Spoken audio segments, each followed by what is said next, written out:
Bonjour à tous, nous sommes dans la continuité de la journée mondiale de la vie consacrée. Nous recevons aujourd'hui pour une première deux religieuses, des religieuses de Jésus-Marie. Elles sont présentes aujourd'hui avec nous, mes sœurs. Bonjour. Bonjour. Je vais donner à ces dames l'occasion de se présenter. On va commencer par vous, ma sœur. Veuillez vous présenter, s'il vous plaît. Merci. Je suis sœur Jeanne-Martine Toukam, religieuse de Jésus-Marie et en mission ici au CPA Sainte-Marie. D'accord. Ma sœur, c'est à vous. Bonjour, je suis sœur Karine Elvige, religieuse Jésus-Marie, en mission au CPA Sainte-Marie. Deux religieuses pour le prix d'une congrégation, c'est une première, je le disais. Aujourd'hui, on parle justement de cette congrégation de Jésus-Marie. Quand on entend Jésus-Marie, on fait tout de suite référence à Bitam. Mais les sœurs de Jésus-Marie sont également au cœur même de la vallée Sainte-Marie. Ma sœur, peut-être nous parler de cette congrégation qui est surtout présente à Libreville. Pourquoi toujours faire ce rapprochement avec Bitam, nous parler de la congrégation, depuis quand elle est au Gabon, quelles sont vos différentes activités? Merci. Les religieuses de Jésus-Marie sont nées à Lyon en 1818.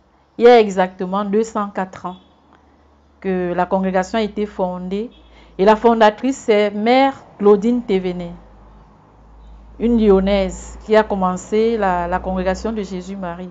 Et au Gabon, Jésus-Marie est arrivé depuis 1960 à Bitam pour l'éducation des jeunes filles, demandée par l'évêque du diocèse d'Oyem de l'époque, qui avait besoin d'une congrégation pour la formation des jeunes filles.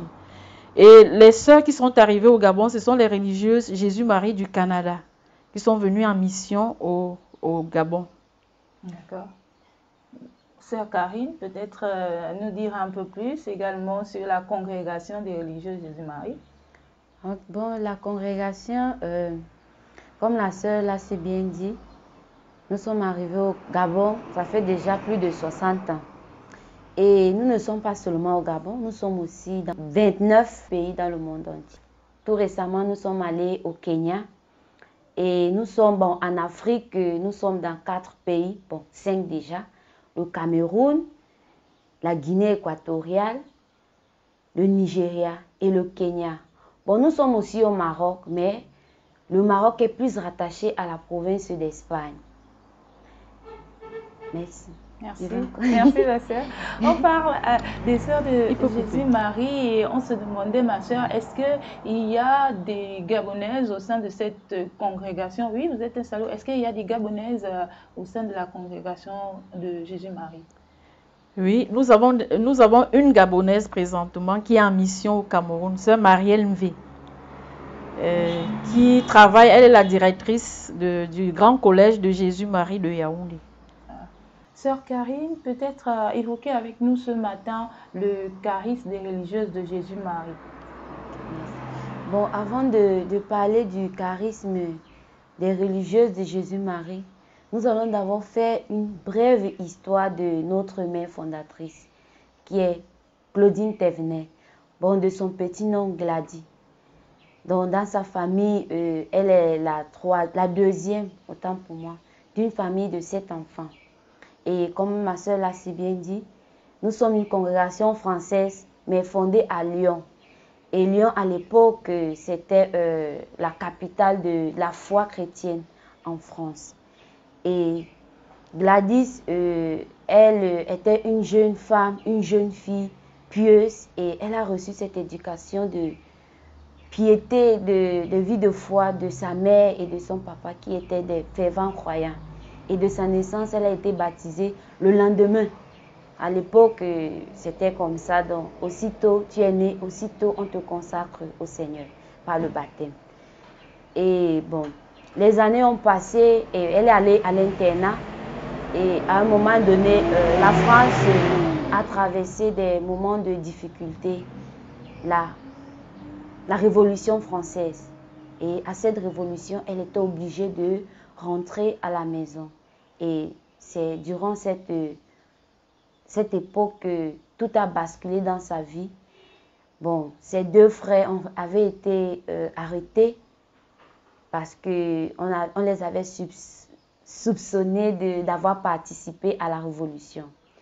Donc, incarcérés, les deux ont écrit ensemble une lettre demandant à leur sœur de pardonner. La parole, c'est Gladys, pardonne comme nous pardonnons. Et cette parole a touché notre mère fondatrice.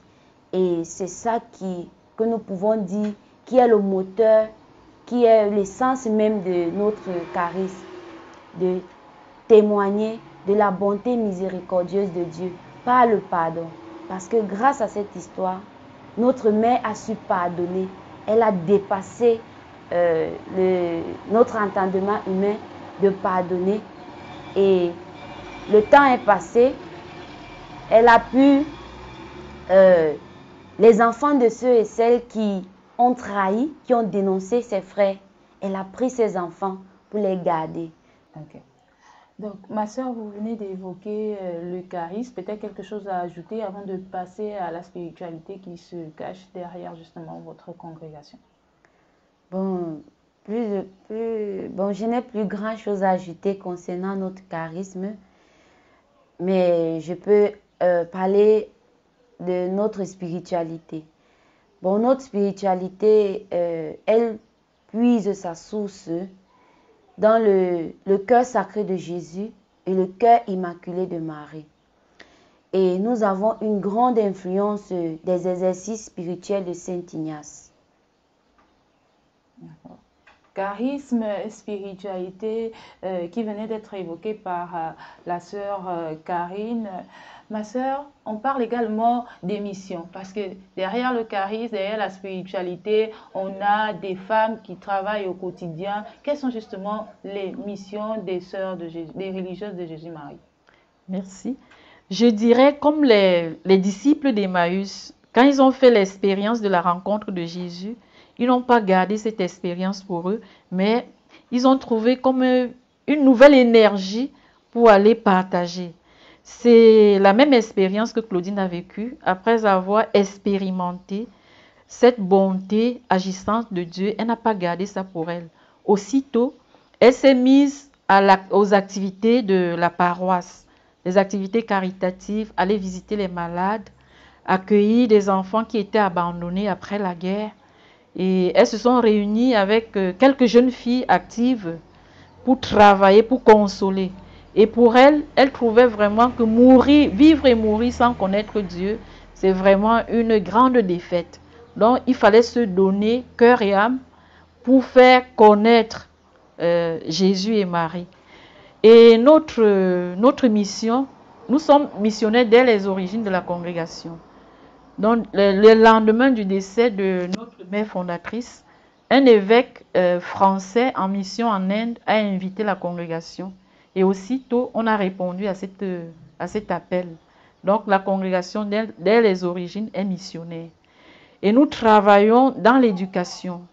Éducation sur toutes ses formes, éducation formelle, éducation informelle. Et nous travaillons également pour la promotion de la jeunesse, la promotion de la femme. En un mot, consoler les marginalisés, consoler tous ceux qui ont besoin de nous. Jésus-Marie est là et répond. Donc nous œuvrons dans les écoles, dans les providences, dans des maisons de spiritualité. Tout cela, nous travaillons avec. Dans le social également. Cela fait partie de notre activité missionnaire au quotidien. Et au niveau du Gabon, concrètement, quelle est la matérialisation justement de ces missions-là? Au niveau du Gabon, quand les sœurs sont arrivées, comme je disais, elles ont construit le collège Jésus-Marie de Bitam pour les jeunes filles. C'était seulement un collège de filles.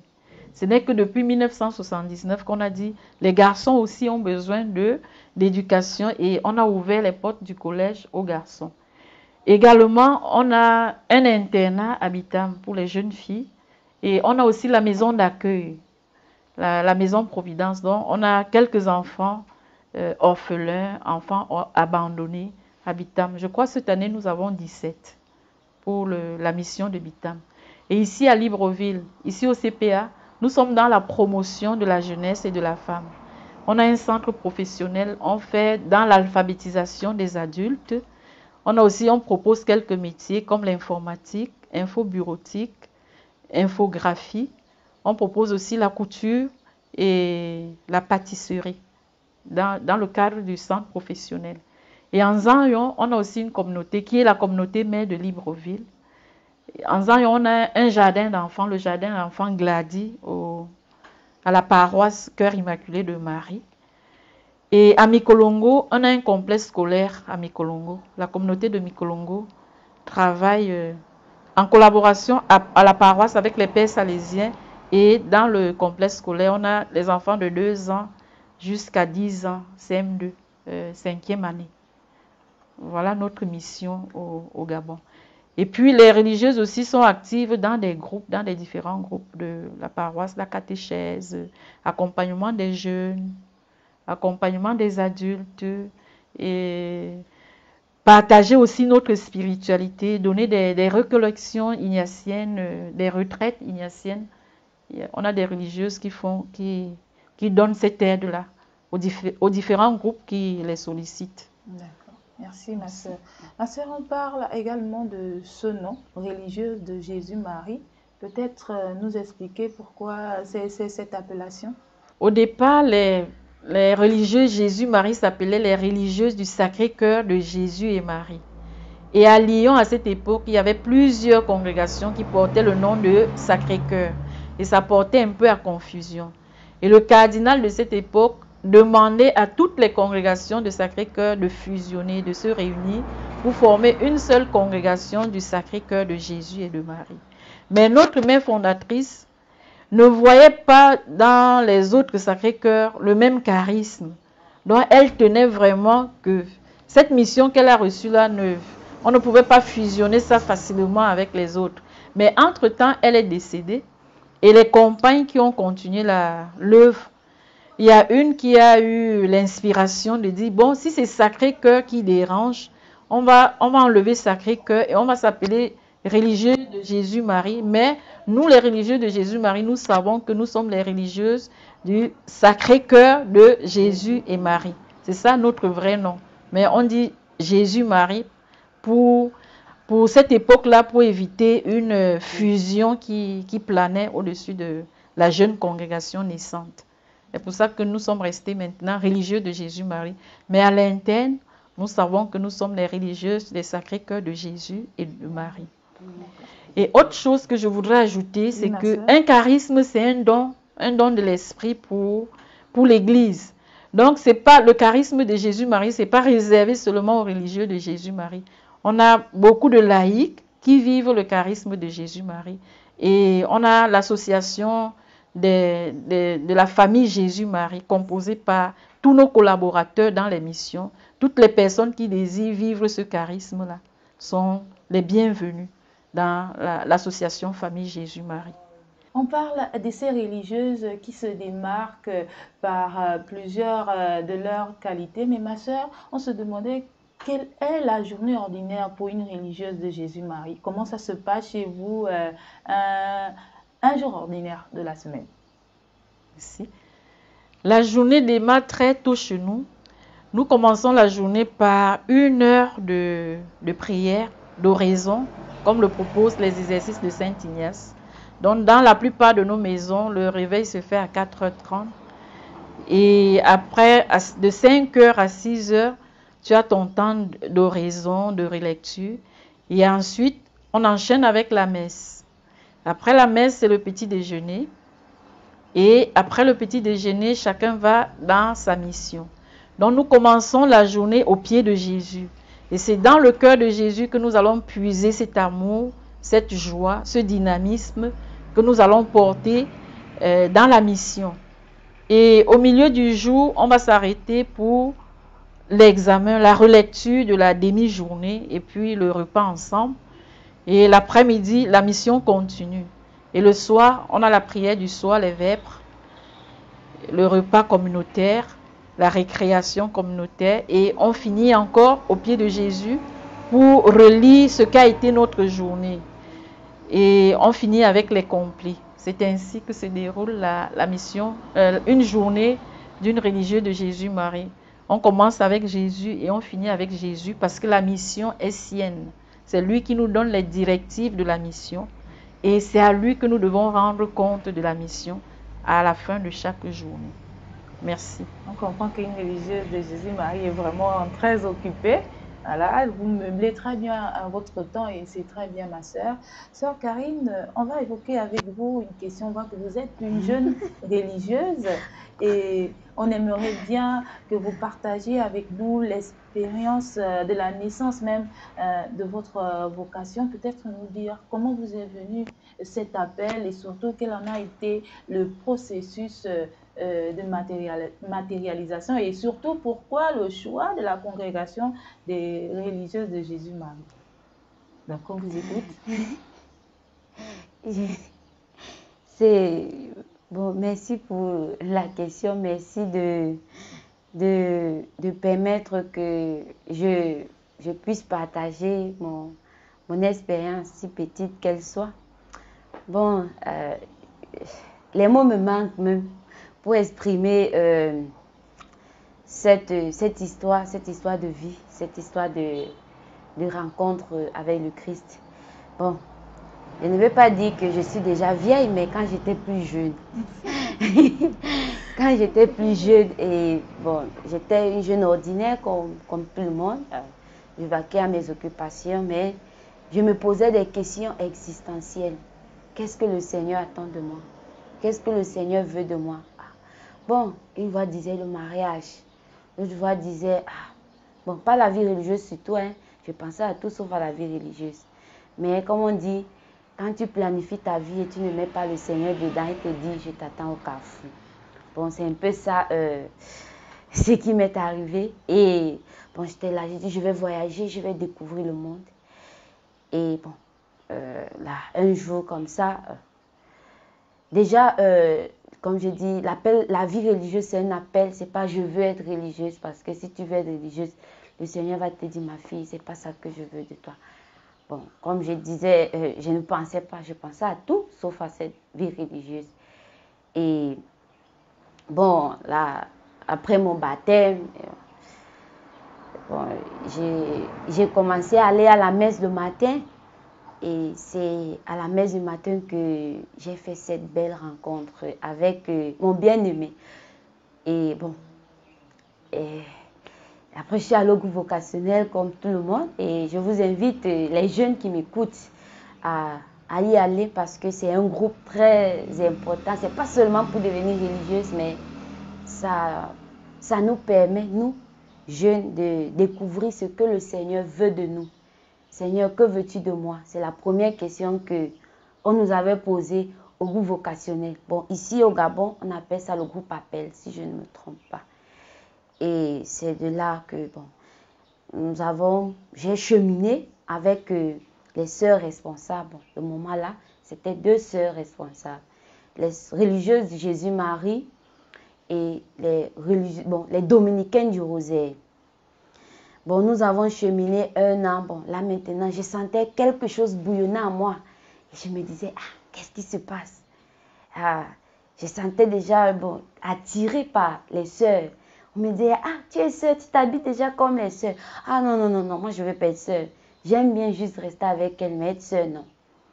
Mais on me dit, mais comment tu aimes rester avec quelqu'un tout le temps, mais tu ne veux pas être cette personne-là? Tu es en train de te tromper. Il y a quelque chose. Je dis, si tout le monde dit il y a quelque chose, peut-être il y a vraiment ce quelque chose.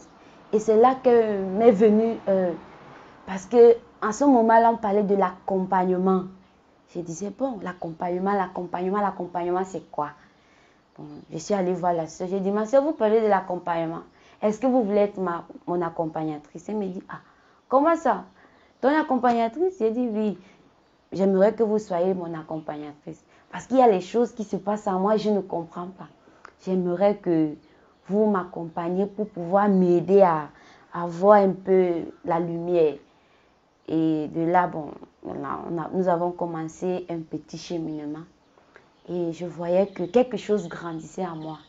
Et j'étais plus épanouie parce que, comme on va dire, c'est la paix intérieure, cette joie qui me poussait et disait, je suis avec les sœurs, je me sens épanouie. Mais quand je suis là dehors, un peu là, je veux toujours aller être avec les sœurs pour rester là, comme on dit. Quand tu aimes quelqu'un, tu veux seulement rester là, un moment avec toi. Et c'est ça. À force de rester avec elle, bon, j'ai senti que c'est ici que le Seigneur me veut. Et bon, je suis là aujourd'hui et je prie que vous priez pour moi afin que, comme le Seigneur m'a appelé, que je reste fidèle à cet appel. Merci. Merci ma soeur, très belle histoire, une histoire vraiment très émouvante. On espère qu'elle fera école vraiment pour les jeunes filles qui, comme vous, ne peuvent pas encore mettre des mots sur ce qu'elles ressentent.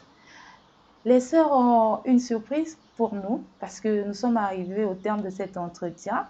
Moi aussi, je ne sais pas de quoi il s'agit, donc vous comme moi, nous allons le découvrir. Mes sœurs, on vous écoute.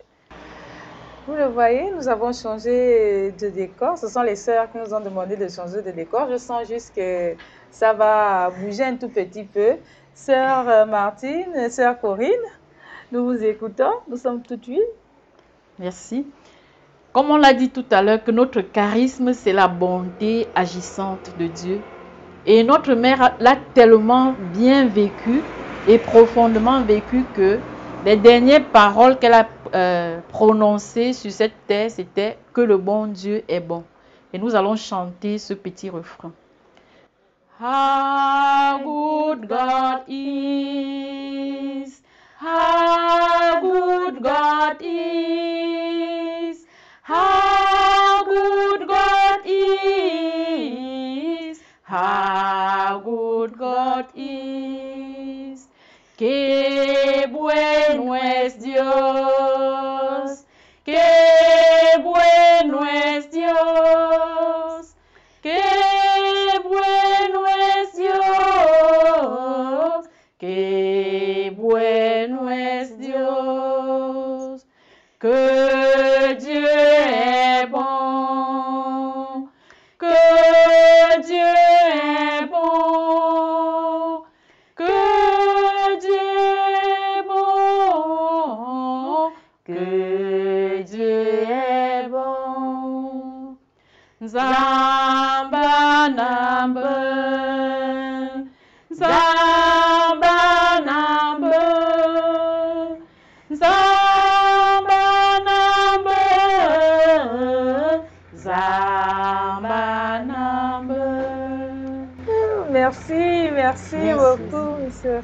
Merci, sœur Martine, sœur Karine. Merci d'avoir répondu à notre appel et merci justement pour ces instants de partage. Merci à vous qui nous regardez. Merci, Cathol TV.